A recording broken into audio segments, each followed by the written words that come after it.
was that? Nobody that matters, Colonel Turnbull. Is he all right? What have you done to him? This is nothing to do with you. Leave him be. He's dead. He's dead. You've killed him. You've killed him! And, how do you think the boy looked, my dear? Well enough, I suppose, all things considered. He appears to have accepted his situation with uncommon ease.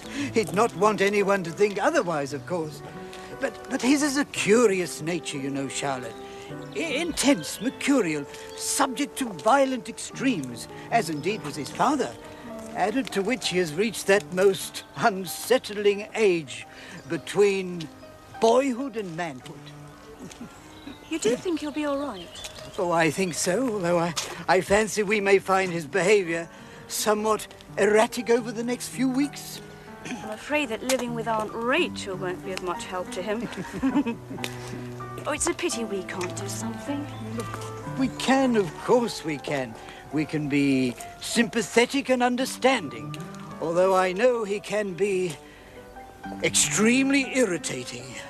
So can we all, Uncle. So can we all. Hmm? Oh. Now, don't forget to give this to old Mrs. Ferguson and tell her I hope she gets much better soon. Bye, Uncle. Bye. Goodbye.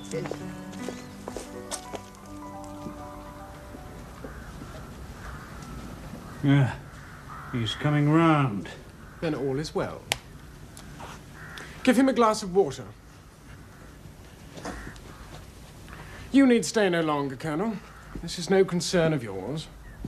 If you say so.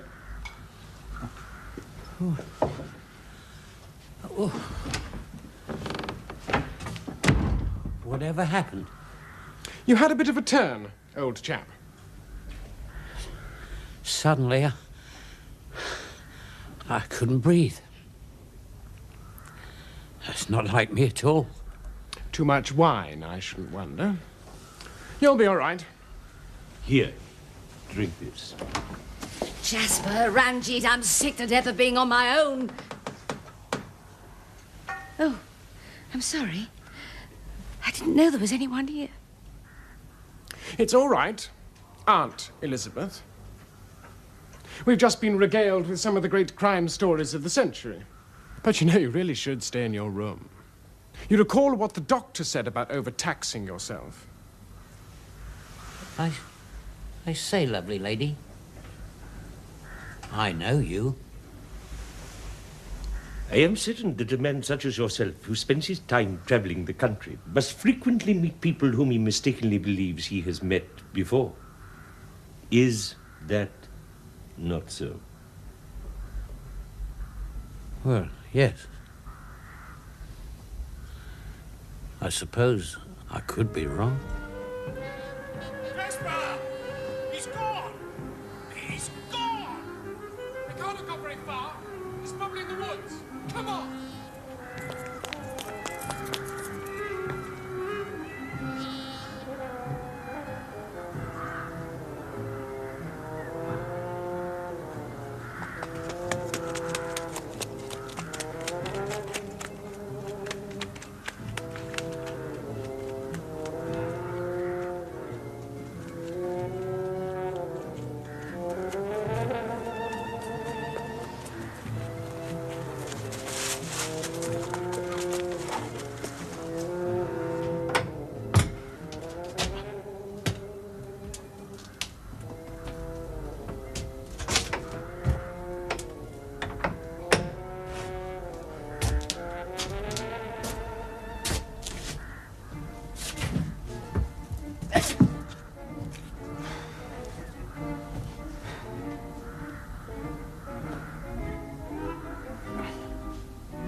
Here's to the weather. Wet or dry. The drier outside, the better. And here's to myself, be I dry or wet. Me inside's better weather.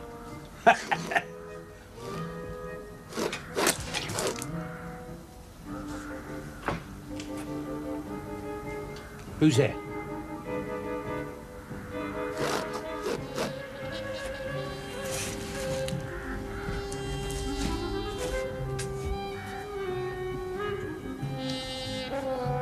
Coming in if you're coming.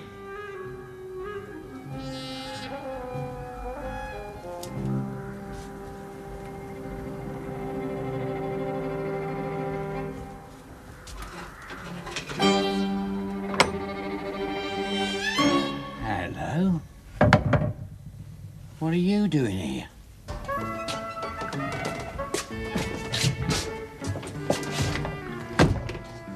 I'm just taking this little lot to the hideaway, Mrs. Cunliffe. Right, you are.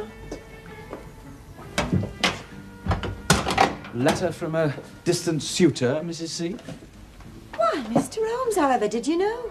Well, I can tell from its crumpled state that letter's been read a good many times. Now, normally, only one sort of letter is read so often, a letter from a suitor. And if it was someone local, why would they have need to write? Hence, a distant suitor. Well, I never did. Am I right? You are. Who is it, Mrs. Cunliffe? Anyone I know? Not yet. But you shall. You certainly shall. He's a guard on the mail train. Lives in London, he does. And the first man as has took my fancy since my poor dear Jack was killed in India. All them years ago. His name? Hudson. Tom Hudson. Well, I look forward to discussing the London North Western Railway System with you, Mr. Hudson.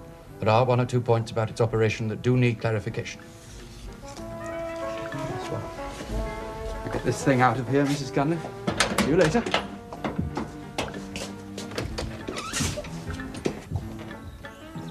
It was with a strange sense of excitement that I walked the woods that morning on the way to my old hideaway.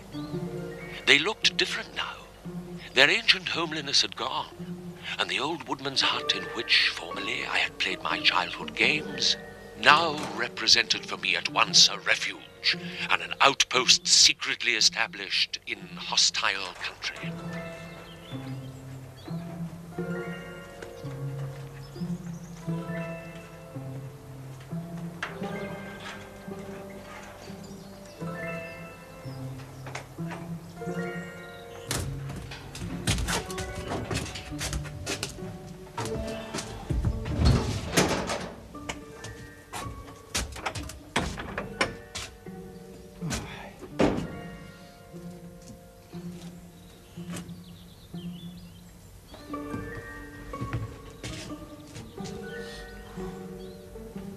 Natty. All right, Natty, where's the pineapple?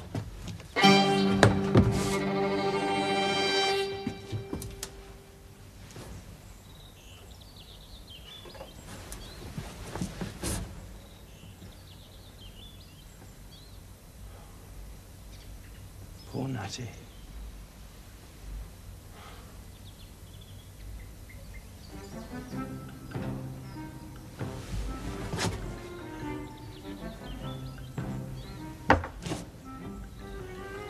Hay bag, old Mo. What were you trying to tell me, Natty? My hideaway seemed suddenly chill as later that morning the doctors completed their preliminary examination. Natty Dan's body lay now covered by a sheet. But beneath that sheet I fancied I could still see his face, frozen in its deathly grin. There were no obvious signs of violence. The doctors removed the body to the surgery for further study, leaving me alone with the sole representative locally of the law, one Sergeant Grimshaw. Hay bag, old Mo. Hay bag means woman, Sergeant. Oh, does it now? It's patter as cant. Slang. Is it now? Mind, the old Mo puzzles me. Perhaps a woman called Old Mo, I suppose, a nickname. They all seem to have them. Maybe he wanted me to find someone on the road known as Old Mo. Maybe she had something to do with his death. Now, hold your horses, lad. We're not even sure yet how he died. How would I set about finding such a woman, Sergeant? Do you want my advice? Don't worry your head about it, lad. But Natty was clearly trying to tell me something. And you have now told the police. Correct procedure. Very commendable. I shall mention that in my report. Oh, thank you. You state that the deceased were last heading on his way back to the manor house. That's what he said. That he'd been in and been feted and then been invited back again. Then maybe I'd best have a couple of words with Colonel Turnbull. You know, Sergeant, it occurs Now, to me... leave it, lad. Take my advice. Don't worry your head about it. All right, young Holmes. Home. Home. Holmes.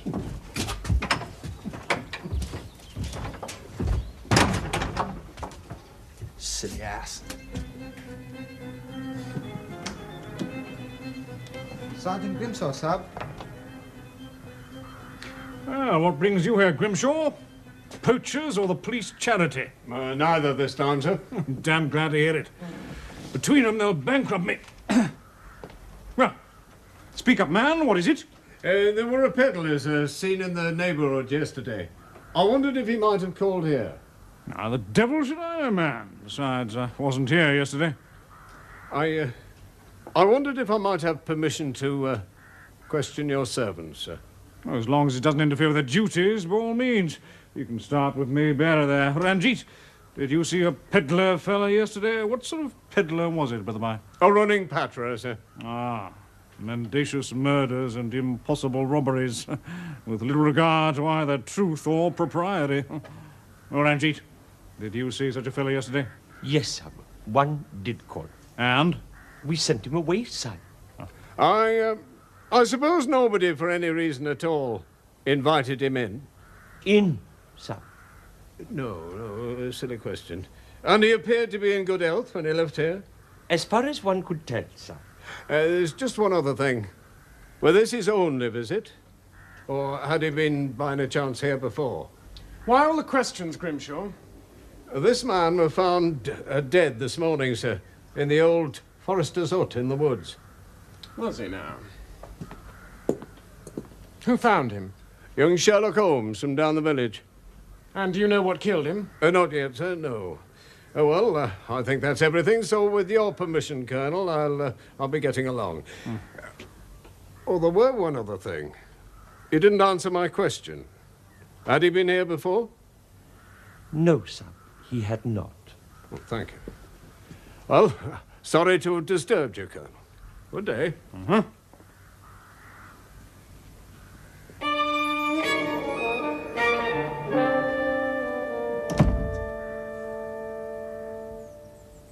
Well, Sherlock, if you're perched there like a vulture hoping for something sensational or mysterious, I'm afraid I'm about to disappoint you.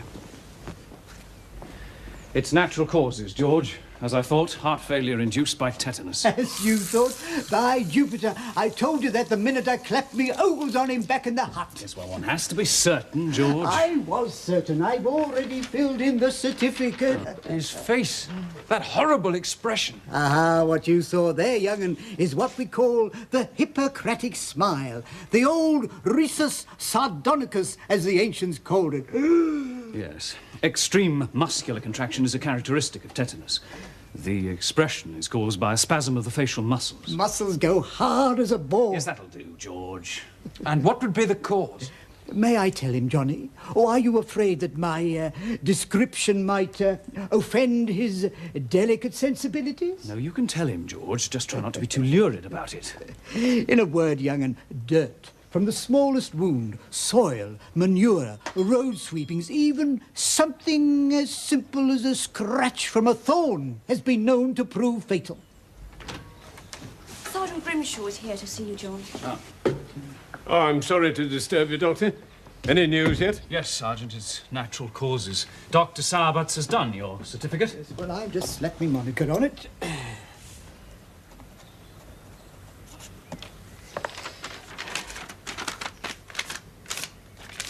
Thanks. Well, that's what we like. Open and shut case. Oh, and I've a little advice for you, my young fella. That natty Dan of yours, he spun you a fair old yarn, you know.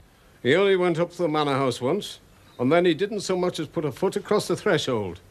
Sent him packing right off, they did. You've got to learn how to sort the wheat from the chaff, you see. Comes with experience. And what about old Mo? Don't worry your head about that, lad. It's no concern of yours. Good day, Mrs. Whitney. Gentlemen. Good day, Sergeant. Oh, cheer up, Sherlock. He's like that with everyone. I say, have you seen the time? Shouldn't you be getting along home? Oh, don't you start, please. But you've been out since first thing this morning. Your Aunt Rachel will be getting worried about you. There. What does that one look like? Oh, and isn't that just as pretty as a picture? I hate it. Yes, dear, I think perhaps you're right. It's not very becoming. Something blue, perhaps, Mrs. Cunliffe. Why can't I have a new dress, Mamma? Because there isn't time, my pet. Besides, some of these have hardly been worn. Oh, what's that one you've got there, Mrs. Cunliffe? Here you are, Mum. Mind, it's not as pretty as some we've seen. Well, leastways, not to my thinking. There. How about that, dear? Yes, that's quite pretty. It's very pretty. But it's too short. Oh, Mrs. Cunliffe will soon see to that, won't you, Mrs. Cunliffe? There. Merciful heavens! Good gracious, Rachel, what is going on? Can it be that this gold half-hunter, which once graced the waistcoat pocket of our own dear father, and to which, to my certain knowledge, has kept perfect time for well-nigh a quarter of a century, can now suddenly be wrong? Is it not approaching 1 of the clock? Snakes alive! Luncheon will be a little late today, Brother Gideon. Late? Late. We have had such a morning, and I have such news. We have been invited to take tea at the Manor House. They're sending the coach for us tomorrow afternoon. Really? All of us? All of us. Did I not suggest to you, Brother Gideon, that certain benefits might accrue as a result of a certain act of charity performed by certain people on the behalf of a certain person? Oh, him? Is he coming too? Of course. Do you know, he's not such a bad lad. But he's going to be late for luncheon again, even though luncheon's going to be late. I left the doctors more than ever convinced that something was amiss. It was a purely intuitive feeling, but acting on impulse, I decided to return without delay to the hut in the woods. At that time, a magnifying lens was, alas, well beyond my financial reach, but my eyes were uncommonly sharp, and I examined the floor minutely. However, the only object that claimed my attention was a single and unusually large rose thorn, which, being an avid collector of the unusual, I slipped without thinking into my pocket.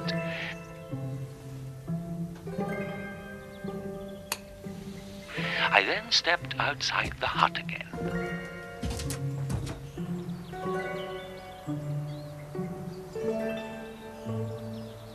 Here I noticed the clear impression of recent animal tracks. There was something curious about them, that much was certain. But being less than proficient in such matters, I determined to seek assistance.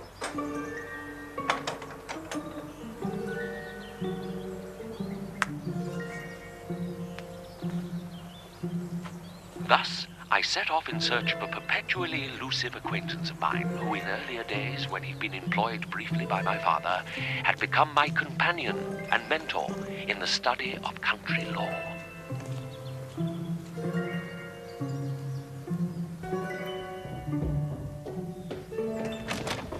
Ah, Mrs. Cunliffe. Mr. Sherlock, you did give me a start bursting in like that. You pricked your finger, I am sorry.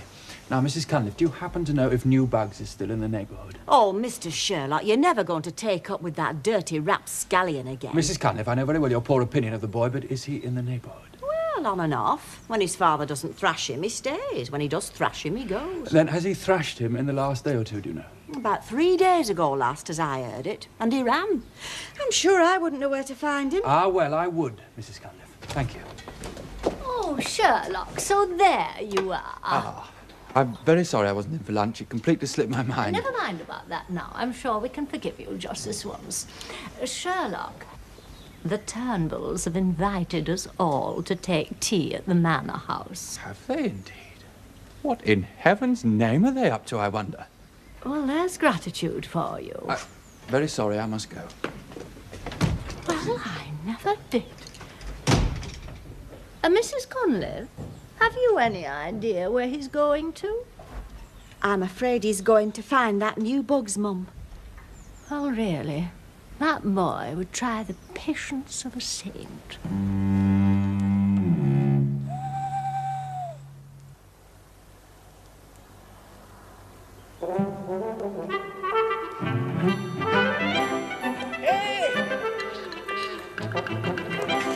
Sherlock!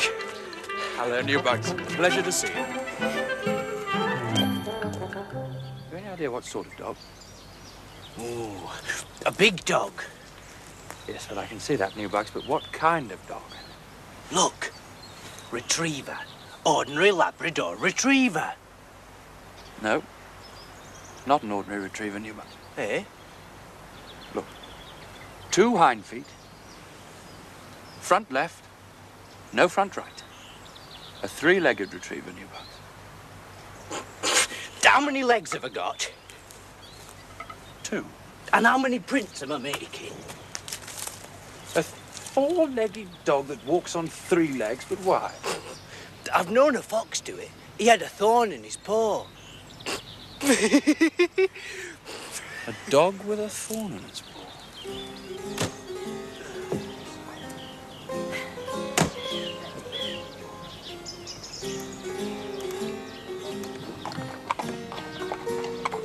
After an orgy of preparation, we set out for tea at the manor house. Aunt Rachel was wearing a hat so covered in ribbons that she looked like a man-of-war dressed overall. Her excuse for this extravagance being that she was helping the poor ribbon makers of Coventry. Brother Gideon had buttoned himself into a suit usually reserved for funerals and looked tight as a grape. And Charity? What can one say of Charity?